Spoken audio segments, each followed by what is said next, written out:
Comment un seul mot peut avoir un impact sur votre vie? Les mots ont un pouvoir énorme. Ils peuvent faire ou défaire une relation, un travail, une vie. Les mots ont le pouvoir de guérir et de blesser, de créer et de détruire, d'élever et d'abaisser. Les mots sont des outils puissants qui peuvent vous amener à tout ce que vous désirez. Utilisez-les avec sagesse et vous pouvez changer le monde. Choisissez les vôtres avec précaution. Les mots sont des outils extrêmement puissants que nous pouvons utiliser pour élever notre énergie personnelle et améliorer nos vies, bien que nous ne soyons souvent pas conscients des mots que nous prononçons, lisons et auxquels nous nous exposons. Même les paroles des autres peuvent facilement affecter notre vibration personnelle. Passez quelques minutes avec un plaignant chronique qui utilise toutes sortes de termes négatifs et vous sentirez votre énergie personnelle s'effondrer. Les mots ont un grand pouvoir, alors choisissez-les, ainsi que vos amis, judicieusement. Les mots sont constitués de vibrations et de sons. Ce sont ces vibrations qui créent la réalité même qui nous entoure. Alors, que pouvons-nous apprendre de cela? Si nos mots et nos pensées sont les outils mêmes avec lesquels nous créons notre réalité, alors ils sont sûrement notre outil le plus puissant à ce jour? Nous ne devrions sûrement choisir que les meilleurs mots afin de créer notre meilleure réalité. De toutes les créatures de cette planète, seuls les humains ont la capacité de communiquer par la parole. Le pouvoir d'utiliser des mots est un don unique et puissant, de Dieu. Au commencement était la parole, et la parole était avec Dieu, et la parole était Dieu. Nous pourrions tous apprendre quelque chose de ce verset biblique bien connu. Au-delà des connotations religieuses, il y a un message à trouver là-dedans pour tout le monde. Tout commence par un mot. Le pouvoir des mots et des affirmations. Nos pensées ont également un impact sur ce que nous manifestons dans nos vies. Mais on peut affirmer que le véritable pouvoir réside dans nos paroles. Ce sont nos mots qui fournissent une affirmation audacieuse de nos pensées les plus intimes. Ils sont une confirmation au monde. De la façon dont nous voyons les autres, nos vies et nous-mêmes. C'est cette affirmation puissante que nos mots fournissent, qui permet à nos pensées de se manifester dans une réalité. Alors pourquoi choisissons-nous d'abuser de notre atout le plus puissant? Le scientifique japonais Masaru Emoto a réalisé certaines des expériences les plus fascinantes sur l'effet des mots sur l'énergie dans les années 1990. Une fois congelée, l'eau exempte de toute impureté formera de beaux cristaux de glace qui ressemblent exactement à des flocons de neige au microscope. L'eau polluée ou contenant des additifs comme le fluorure gèlera sans former de cristaux. Dans ces expériences, Emoto a versé de l'eau pure dans des flacons étiquetés avec des phrases négatives telles que « je te déteste » ou « j'ai peur ». Au bout de 24 heures, l'eau était gelée et ne cristallisait plus au microscope. Elle donnait des amas gris et déformés au lieu de beaux cristaux en forme de dentelle. En revanche, Emoto a placé des étiquettes qui disaient des choses comme « je t'aime » ou « paix » sur des fioles d'eau polluée. Et après 24 heures, ils ont produit des cristaux brillants, parfaitement hexagonaux. Les expériences d'Emoto ont prouvé que l'énergie générée par des mots positifs ou négatifs peut en fait modifier la structure physique d'un objet. Les résultats de ces expériences ont été détaillés dans une série de livres commençant par The Hidden Message in Water, où vous pouvez voir les étonnantes photos avant et après de ces incroyables cristaux d'eau. Le pouvoir de la gratitude. Dans une autre expérience, Emoto a testé le pouvoir des mots parlés. Il a placé 2 tasses de riz blanc cuit dans 2 pots maçonnes séparés et a fixé les couvercles en place, étiquetant un pot merci et l'autre, imbécile. Les bocaux ont été laissés dans une salle de classe d'école primaire et les élèves ont été invités à dire les mots sur les étiquettes aux bocaux correspondant 2 fois par jour. Après 30 jours, le riz dans le pot qui était constamment insulté s'était ratatiné en une masse noire et gélatineuse. Le riz dans le pot qui a été remercié était aussi blanc et moelleux que le jour où il a été fabriqué. Cet exemple dramatique du pouvoir des mots est également détaillé dans les livres d'Emoto. Mots à jeter. Combien de fois par jour jetons-nous nos mots? Nous disons des choses comme « je déteste mes cheveux »,« je suis tellement stupide »,« je suis tellement maladroit ». Nous ne pensons jamais que ces mots apportent une énergie négative dans nos vibrations et nous affectent au niveau physique, mais ils le font. Les expériences d'Emoto ont été menées avec de l'eau. Pourquoi? Parce que les vibrations sonores traversent l'eau 4 fois plus vite qu'à l'air libre. Considérez le fait que votre corps est composé à plus de 70% d'eau et vous comprendrez à quelle vitesse la vibration des mots négatifs résonne dans vos cellules. Les écritures anciennes nous disent que la vie et la mort sont au pouvoir de la langue. Il s'avère que ce n'est pas une métaphore. Certains d'entre nous ont l'habitude d'utiliser les mêmes mots négatifs encore et encore par habitude. Le problème est que plus nous entendons, lisons ou prononçons un mot ou une phrase, plus il a de pouvoir sur nous. En effet, le cerveau utilise la répétition pour apprendre, à la recherche de modèles et de cohérence comme moyen de donner un sens au monde qui nous entoure. Ce n'est qu'après avoir été brûlé plusieurs fois que nous pouvons comprendre que le feu est toujours chaud. Vous ne vous souvenez peut-être pas de la date exacte de la fin de la guerre civile, mais il y a de fortes chances que vous sachiez encore ce qu'est 8 x 9 parce que vous avez dû répéter vos tables de multiplication encore et encore, en les forçant dans votre conscience.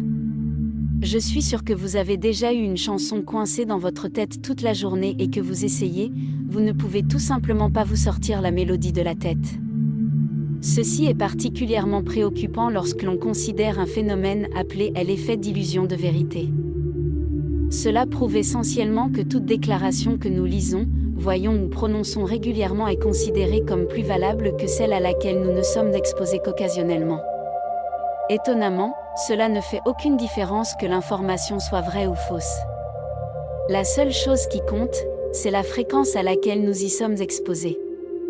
Les recherches de l'Université de Californie à Santa Barbara montrent clairement qu'un message faible répété 2 fois devient plus valable qu'un message fort entendu une seule fois. Même une répétition a le pouvoir de nous faire changer d'avis.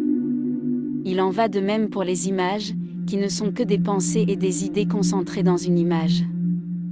La répétition augmente notre validation mentale de tout ce à quoi nous sommes exposés, c'est pourquoi cela fonctionne si bien dans la propagande politique. Si nous ne sommes pas pleinement conscients de ce à quoi nous nous exposons, la cohérence l'emportera à chaque fois sur la vérité. Considérez maintenant combien de fois vous vous êtes faussement qualifié de stupide, sans talent, laid ou quoi que ce soit d'autre, et vous commencez à comprendre comment votre propagande interne façonne une fausse image de vous-même. 3 façons d'utiliser les mots pour manifester le meilleur dans votre vie. 1. Choisir judicieusement vos mots. En tant que société, nous sommes devenus conditionnés à parler de nos malheurs et de nos problèmes. Nous prenons nos interprétations des événements, des gens et de nous-mêmes et les communiquons au monde, les faisant exister. Donc, par cet aveu, lorsque nous gémissons ou nous plaignons de notre vie aux autres, nous mettons ces mots négatifs là-bas pour devenir une réalité. Lorsque vous dites quelque chose assez fort, vos mots deviennent la vérité non seulement dans votre propre esprit, mais dans l'esprit de tous ceux que vous dites aussi.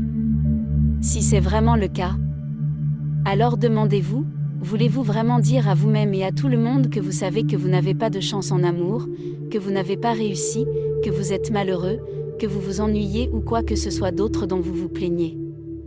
Surtout maintenant que vous savez que ce sont ces mots exacts qui créent la vie que vous vivez. Commencez à choisir les mots que vous prononcez consciemment. Pratiquez une meilleure conscience de soi sur les mots que vous utilisez pour vous décrire et décrire votre vie. Les mots négatifs et impuissants tels que ne peut pas, ne devrait pas, besoin, ne va pas doivent tous être évités. Ils vous privent de votre capacité à manifester une vie que vous voulez vivre. En tant que créateur de votre univers, vous devenez ce que vous dites.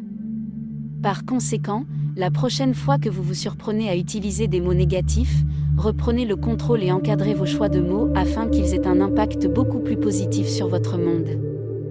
Par exemple, si vous disiez habituellement quelque chose comme « je suis en mauvaise santé et en surpoids », pourquoi ne pas transformer cela en une déclaration plus positive et constructive telle que « je suis en train d'améliorer ma santé et chaque jour je me rapproche de plus en plus de mon poids idéal ». Vos mots sont la peinture avec laquelle vous peignez votre réalité. Choisissez ces mots judicieusement et positivement pour créer une réalité qui est bonne pour vous. 2. Je suis ce que je suis. Affirmez qui vous êtes, vos rêves, vos espoirs et vos réussites avec 2 des mots les plus puissants qu'une personne puisse jamais prononcer. Je suis. La loi de l'attraction. Ces deux mots petits mais incroyablement puissants doivent être considérés comme les mots les plus précieux que vous ayez dans tout votre vocabulaire. La façon dont nous terminons la phrase « Je suis » définit qui nous sommes pour nous-mêmes et pour tous ceux qui nous entourent. Ainsi, lorsque vous dites « Je suis » gros, paresseux, timide ou je suis beau, confiant, réussi, heureux, c'est la vérité exacte que vous créez pour vous-même. Peu importe s'il y a du vrai dans les mots que vous dites, la façon dont vous finissez ces deux petits mots est la façon dont vous définissez votre réalité. Alors pourquoi ne pas choisir une expression plus élevée pour vous-même ? Rappelez-vous ce que vous êtes et ce que vous souhaitez être en commençant chaque matin par une affirmation positive commençant par ces mots magiques « Je suis ». 3. Parlez du fond du cœur. Lorsque nous nous plaignons de notre sort dans la vie, parlons avec anxiété ou utilisons des mots haineux, nous le faisons généralement à partir d'un lieu de peur. Ainsi, la première étape que vous devez franchir pour vaincre cela est de pratiquer une meilleure conscience de soi sur les mots que vous utilisez. La prochaine fois que vous ouvrirez la bouche pour vous plaindre ou vous rabaisser les autres, demandez-vous : pourquoi suis-je sur le point de dire cela ? Comment cela va-t-il me servir à mon bonheur ? Posez-vous ces deux questions importantes et vous découvrirez sans doute que vous parlez en fait par peur. C'est la peur de ne pas être assez bon, la peur d'être dans la mauvaise relation, la mauvaise carrière, etc. Plus important encore, vous vous rendrez compte qu'en exprimant ces peurs, vous ne ferez rien pour votre bonheur. Vos paroles ne peuvent que vous faire vous sentir plus mal, manifestant ces peurs dans votre vie avec une plus grande intensité. Choisissez donc vos mots courageusement, consciemment et avec amour. Parlez toujours d'un lieu d'amour, pour vous-même, pour votre vie et pour les autres. Vos mots égalent votre monde, alors utilisez-les à bon escient. En conclusion, vous manifestez ce que vous dites. Met en évidence l'idée que nos paroles ont un pouvoir créatif sur notre vie. Il est important de se concentrer sur des mots positifs et de se rappeler que ce que nous disons peut avoir un impact significatif sur la réalité qui nous entoure. En choisissant soigneusement les mots que nous utilisons et en nous concentrant sur des pensées positives, nous pouvons attirer plus de bonheur, de succès et de satisfaction dans notre vie.